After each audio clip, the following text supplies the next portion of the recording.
Eu acredito que estamos gravando agora. Eu acredito que vai ser só mais essa. A gente tem mais alguns poucos slides para terminar. E, e aí a gente conclui. Vamos lá, então.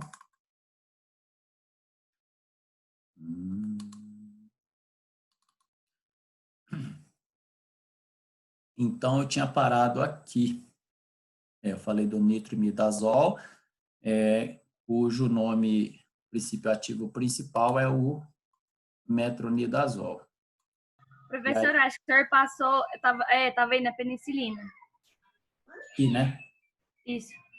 Então, nós temos a penicilina, como a gente falou, é o mais comum, né? Mais utilizado, usado nas infecções mais graves, né? Elas são bactericidas, ou seja, bactericida vocês sabem, né? Bactericidas são os que matam as bactérias, bacteriostáticos são os que paralisam o crescimento dessas bactérias. Todos dois tipos de antibióticos são interessantes, mas aí que eu falei, cada um para usar um determinado tipo de situação. Na família das penicilinas, nós temos a amoxicilina propriamente dita, nós temos a associação de amoxicilina com o clavulanato de potássio, né? Esse clavulanato, ele faz a atuação dele é justamente nas bactérias que têm a enzima penicilase, né? Ele é bastante efetivo em casos indicados para infecções do trato respiratório e é utilizado também na periodontia. Nós temos as cefalosporinas que têm uma ação semelhante às penicilinas que estão nessa família também. Tá? Lembre-se que não é para ficar decorando essas coisas, tá, gente? Vocês têm que estudar, porque, professor, quando eu vou receitar uma medicação para um paciente lá no meu consultório e tal, nada, o DEF, né, que é o Dicionário de Especialidades Farmacêuticas, nada impede que vocês tenham esse dicionário para vocês consultarem. Isso não é feio, gente. Às vezes tem paciente, pessoal mais antigo, normalmente, né? O médico, o doutor lá, o dentista, ele foi consultar o livrinho dos remédios que ele usa para me passar. Eu não confio muito nesse médico. Não, não. Isso é muito pelo contrário. Aí é que deveria confiar, porque ele está pegando a informação fidedigna, a informação correta de como é a medicação na qual ele está procurando se utilizar, a dose e a posologia correta. É claro que os princípios básicos eu tenho que saber, né? Para que caso que eu vou utilizar determinado medicação. Mas muitas vezes pode surgir esse ou aquele que eu vou utilizar. Nada impede que vocês estejam consultando o DEF, por exemplo, tá bom? Nós temos a família dos derivados de lincomicina, cujo o componente principal é a clindamicina, né? Esse é muito interessante porque eles são utilizados para os pacientes que são alérgicos à penicilina, né? Então, esse seria o medicamento, praticamente o medicamento de escolha para os alérgicos à penicilina, que é muito comum, tá? essa situação. Nós temos a família das quinolonas, cujo o componente principal é o ciprofloxacino. Isso aí as meninas já devem ter ouvido falar. Ele é muito usado em infecção do trato urinário, né? E infecção urinária é muito comum. E é usado também na área da periodontia também é usada essa quinolona, cujo nome, o princípio ativo principal é o ciprofloxacino. Nós temos os macrolídeos, cujos dois princípios ativos seriam a azitromicina e a claritromicina. No caso da azitromicina, também ela é usada nos pacientes que são alérgicos, né, à penicilina. E a gente verifica que essa observação aqui, basicamente, não é só para esses, não. Tá? Em relação às periodontites de estágios 4, grau C, não é só a azitromicina, não, ou a claritromicina. Tá? Foi só uma pequena observação que muitas vezes serve para a maioria deles. E aqui é um quadro, é um resumo, né, do que a gente faria em termos vamos colocar assim, uma posologia para cada um desses. Ou seja, por exemplo, a amoxicilina, que é o mais usado, a amoxicilina ela tem a apresentação de 500 miligramas, assim como a azitromicina, o ciprofloxacino, todos são com a apresentação de uma cápsula que tem 500 miligramas.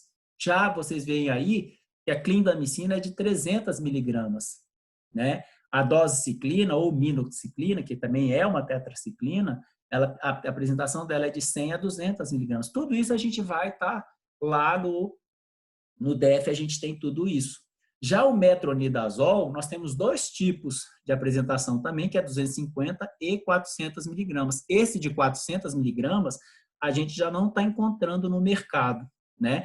Então, quando a gente passa uma associação de metronidazol mais amoxicilina, eu coloquei aqui 250 de metronidazol e 500 de amoxicilina. O ideal mesmo seria 400 de metronidazol mais 500, como vocês veem aí no quadro. O quadro está 250 de metronidazol e 500 de amoxicilina, né? Mas o ideal mesmo seria 400. Só que você não está encontrando o metronidazol de 400 miligramas no mercado. Professor, quando a gente fala, você está colocando em metronidazol mais amoxicilina, é para tomar os dois comprimidos? São os dois comprimidos, as duas cápsulas de uma vez, no caso aí, 3 vezes ao dia, por 8 a 14 dias. É dessa forma. E também essa combinação do metronidazol com cipro, né? Ciprofloxacino com 500 miligramas de cada. Né? No caso, seria 2 comprimidos de metro e 1 de ciprofloxacino, dando 500 de cada um. E a dosagem e a duração, cada um é de um jeito. Ó. Vocês veem aqui, ó, por exemplo, a amoxicilina 3 vezes ao dia por 8 dias, a azitromicina 1 vez ao dia por 4 a 7 dias, o cipro 2 vezes ao dia por 8 dias, a clindamicina 3 vezes ao dia por 10 dias. Né? O que a gente quer mostrar com esse quadro aqui?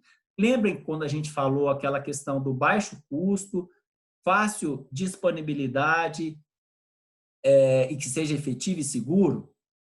Quando a gente coloca essa dosagem, duração, vejam bem, olha só, digamos que fosse para vocês tomarem. O que vocês prefeririam tomar? Uma medicação que fosse 2 vezes ao dia, peraí, vamos pegar melhor ainda, olhem a azitromicina. Vocês preferiam precisasse tomar uma medicação, vocês tomariam azitromicina, que é 1 vez ao dia por 4 dias, por exemplo. Vocês tomariam 4 comprimidos de azitromicina. Ou tomariam a dosiciclina, por exemplo, que é 1 vez ao dia, mas você vai tomar ela por 21 dias. Ou você tomar a própria amoxicilina 3 vezes ao dia, a amoxicilina, no caso, com o metronidazol, que fala aqui, ó, olha lá a combinação de amoxicilina e metronidazol. Metronidazol e amoxicilina, 3 vezes ao dia, digamos que você tem que tomar por 14 dias. Você vai pegar as 3 vezes 14, certo? Vai dar 42 comprimidos. Será que a tendência, não haverá uma tendência de eu esquecer de tomar algum desses comprimidos? Eu vou tomar uma medicação 14 dias, eu estou, sei lá, viajando, trabalhando, fazendo... Isso a gente tem que pensar no paciente. Então, a disponibilidade dele, o uso dele é meio complicado. Eu tenho que pensar nisso também para o meu paciente. Mas digamos que esse seja o melhor, e essa combinação realmente ela é muito boa, o metronidazol mais amoxicilina, no caso da periodontite, da periodontia, ela é uma das melhores combinações que nós temos. Ele é complicado pela quantidade de medicação que o paciente tem que tomar várias vezes ao dia durante vários dias, mas é uma das melhores, né? Mas eu vou colocar tudo isso na mesa e aí eu vou julgar qual que eu vou estar utilizando, tá bom? Então, algumas considerações sobre a amoxicilina, que é uma das mais comuns para a nossa rotina diária, por ela ter um amplo espectro, e olha só, a combinação dela com o metronidazol, ela é fantástica na periodontia. Eu posso dizer para vocês, tem um artigo quentinho que mostra um trabalho gigante de uma professora, da professora Magda Feres, da Universidade de Guarulhos, que mostra um trabalho, basicamente, o trabalho dela é focado nessa combinação aí, né? E sempre lembrando que o nosso foco de uso do antibiótico, quando não, no caso de um paciente que tem um problema recorrente, eu tenho que lembrar quando esse paciente está debilitado. né, quando ele está com uma temperatura elevada, alguma doença sistêmica, ou é um paciente imunocomprometido. Aí eu posso começar a pensar no uso desse antibiótico. Algumas considerações. Tá ok? Gente, então agora, para finalizar, nós vamos passar para a questão da profilaxia antibiótica. Tá? Primeiramente, lembrando do que é uma profilaxia, o que é o uso profilático de um antibiótico, assim como o que é uma prevenção de uma doença periodontal ou cárie. É um trabalho que eu quero prevenir o paciente, que muitas vezes não tem nenhum sinal ou sintoma de infecção, para o surgimento de qualquer tipo de situação de alto risco. Mas esse paciente já é um paciente que ele tem outros, olha lá aquela questão da ecologia. Esse hospedeiro tem outros fatores que, ao ser submetido a um tratamento periodontal, no nosso caso, né, ele pode vir, devido àqueles outros fatores que o vulnerabilizam, que o enfraquecem para uma possível infecção, ele não tem a infecção, mas devido a usar algum tipo de aparelho, foi submetido a algum tipo de intervenção cirúrgica no seu organismo, e o vulnerabiliza, ou seja, o enfraquece para um tratamento periodontal. Ele está aparentemente saudável, mas ele vai ser submetido a um tratamento periodontal. Esse é um paciente que eu vou prevenir quanto a uma situação de antibiótico. Então, vamos lá. Esses pacientes, eles podem estar sujeitos às bacteremias, que é um grau de bactéria, o risco, né, dessas bactérias na corrente sanguínea. E essas bactérias, muitas vezes, uma quantidade menor, ela causa um estrago maior nesses pacientes. Lembre-se que são pacientes fragilizados por outras situações que ele apresenta.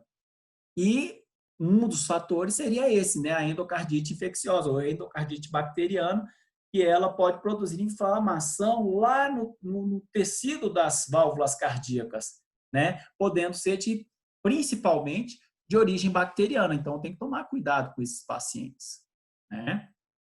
E aí vem, em quem utilizar? Isso aqui vocês têm que estar quentinho, tem que estar guardando essa informação. Aqueles pacientes portadores das doenças que são submetidos a procedimentos que favoreçam as infecções, como as cardiopatias específicas, né?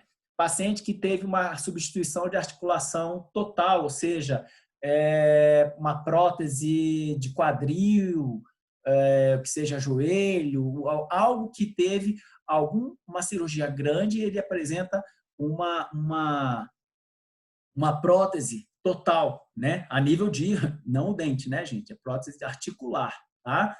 E há um tempo curto, nos últimos 2 anos. Paciente com algum grau de imunodepressão. Aí aqui vocês veem diabético. Professor, mas você falou lá atrás que o diabético é o não compensado. É o não compensado. Ou aquele diabético no estágio ultradependente da insulina mas via de regra esteja descompensado. Essa desnutrição também é aquela desnutrição clássica em grau avançado também. E questões de pacientes com doenças reumáticas, com tratamento com imunossupressor, né? Que foi transplantado renal, que faz diálise, né? Hemodiálise. E aquele paciente também que ele chega para você, olha, no último ano eu tive uma endocardite bacteriana, né? Então, isso também vai lançar a mão da gente, opa, peraí. Uma coisa que eu faço, uma recomendação que eu dou, que se você recebe esse paciente, só colocar, está acabando a bateria. Se você recebe esse paciente, o ideal é o quê? Nós trabalhamos multidisciplinarmente, gente. Eu vou sempre estar em contato com o médico desse paciente para saber como que é a situação, que cirurgia foi essa que ele relatou na anamnese. Daí vem a questão de você fazer uma boa anamnese, né? Tudo isso é muito importante para que a gente venha a ter uma conduta tranquila em quem utilizar o meu antibiótico. E quando utilizar? Qual situação, qual quadro que eu vou usar esses antibióticos? Caso de extrações dentárias, os procedimentos periodontais, como cirurgia, raspagem, olha só, até sondagem, né? Para esses pacientes, até para uma simples sondagem, a sondagem a gente não está lá invadindo aquele tecido, Então, eu vou fazer também, né? Na manutenção, como se fala, colocação de um implante, instrumentação endodôntica, colocação de banda, né? No caso, a banda ortodôntica, aquela que introduz a banda interproximalmente, né? No sulco gengival do paciente. Essas injeções intraligamentares, que nem são tão recomendadas assim para ninguém, mas às vezes precisa fazer por algum motivo ou outro, né? E olha só, uma limpeza simples, né? Uma profilaxia, quando eu espero um sangramento, eu vou procurar fazer essa antibiótico terapia profilática. Ou seja, qualquer procedimento que ocasione, que seja capaz de ocasionar um grande sangramento. E quais são os princípios? Esses princípios que a gente já falou, quando ele tem um alto risco de contaminação, quando esse micro-organismo presente eu não sei, e via de regra eu não sei, né, que micro-organismo é esse que está atuando ali, ele deve ser, se é uma profilaxia, essa afirmação aqui é óbvia, né, gente? Deve ser administrado antes do procedimento odontológico, né? E essa administração deve ser uma dose alta para alcançar rapidamente o nível sérico durante a bacteremia. E, no caso, cirurgias traumáticas ou excessivamente demoradas, também é bom que eu faça essa consideração para o uso do antibiótico profilático. Né? Uma cirurgia extensa não é cirurgiazinha de, vou extrair um siso. Não, é cirurgia grande mesmo.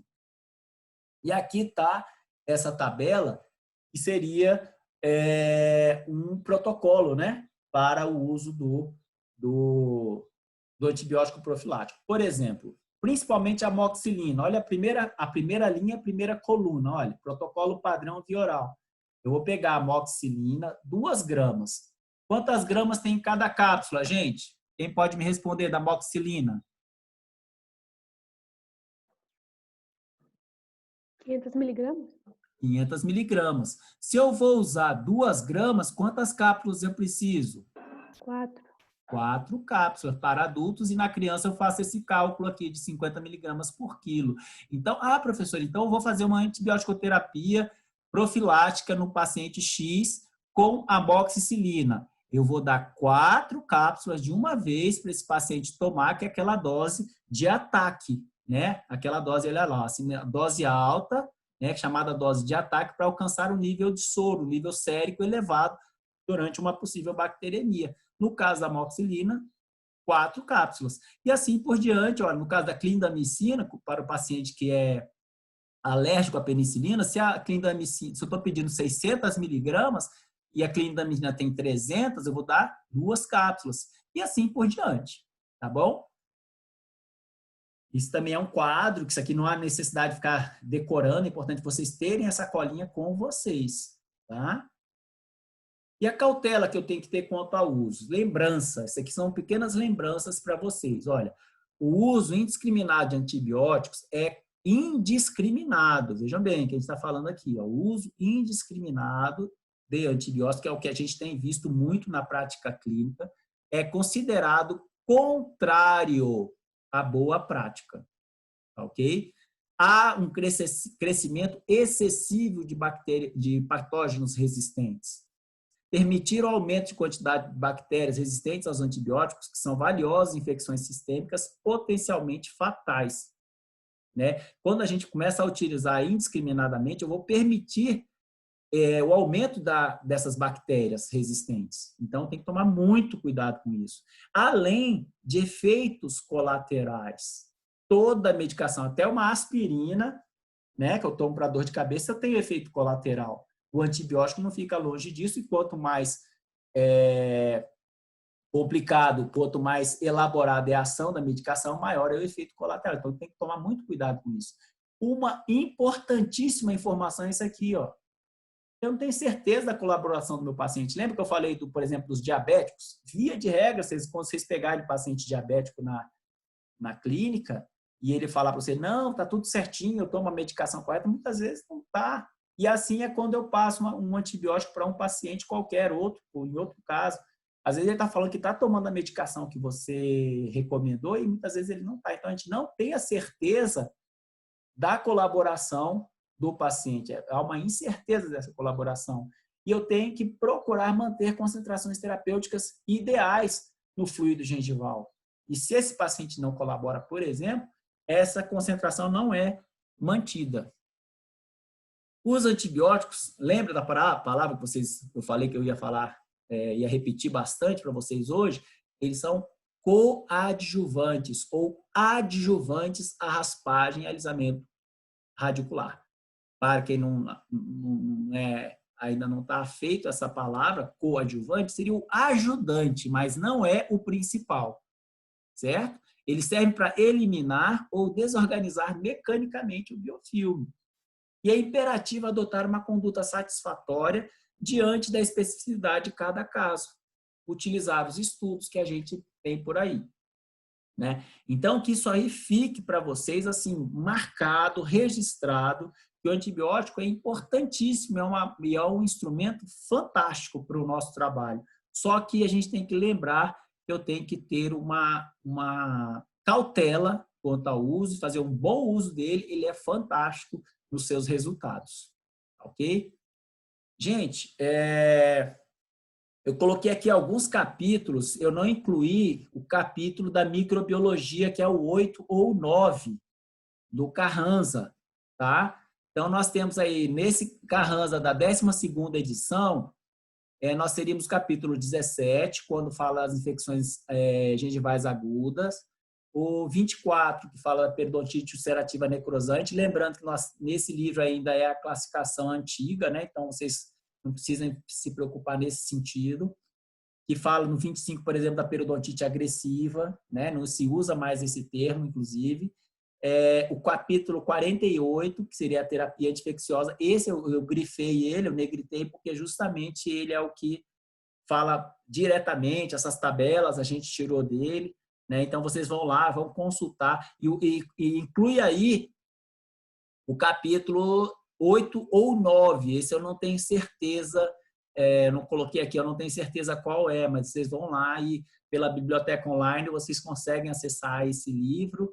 Tem até uma 13ª edição já lá na biblioteca online da Univangélica, para vocês fazerem a retomada desse conteúdo e até pegar maiores detalhes quanto à terapia com antibiótico. Eu vou fazer o seguinte, hoje ainda, eu vou colocar algumas perguntas, tá? Como estudo dirigido, lá no fórum, nas atividades do AVA.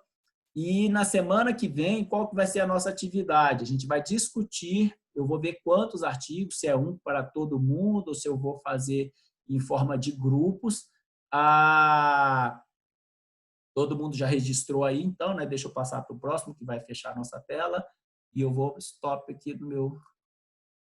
E aí a gente vai fazer, na semana que vem, a discussão de artigos, né? Ou de um artigo acerca da doença periodontal. Eu devo passar para vocês esse artigo. Serão artigos em português, né? Já na nossa língua, e que a gente faça esse debate. Hoje ainda, tá? Viu, Maria Eduarda? Você pode replicar para os alunos que não estão aqui presentes. Hoje ainda eu devo fazer, a gente deve colocar algumas perguntas lá no AVA. Tá ok? Gente, então, Tá bom. esse foi nosso tempo, né? Sobre a questão de antibiótico-terapia em periodontia e profilaxia antibiótica. Alguém tem alguma dúvida que ficou muito nebuloso? Eu sei, como a Maria Eduarda falou, é um assunto pesado e é mesmo, e é bom que seja para desafiar vocês, né? Que vocês sejam desafiados aí a estudar, buscar informação, buscar artigo, quiser discutir com a gente vai trocando ideia, né? Agora via virtual. Mas é importante o seguinte, e vocês não tenham travado em algum momento. Ah, não, professor, teve alguma coisa ou outra aí que ficou meio difícil, mas eu sei que é pelo assunto, eu vou buscar fazer a leitura. Eu acho que antes de vocês lançarem qualquer dúvida mais, vocês achem mais complicadas, vocês busquem, né, nesses capítulos que a gente colocou aí. Eu vou deixar essa aula gravada lá no AVA, para vocês reverem, e nisso vocês conjuntamente vão fazendo as consultas de vocês. Tá ok? Tudo bem para todo mundo? Joinha? Professor, tem alguma data para a terceira PA já? Paulo, eu não tenho ainda essa data. Então, logo ela sair, a gente vai passar. Nós temos só agora para a terceira VA, além das outras, né?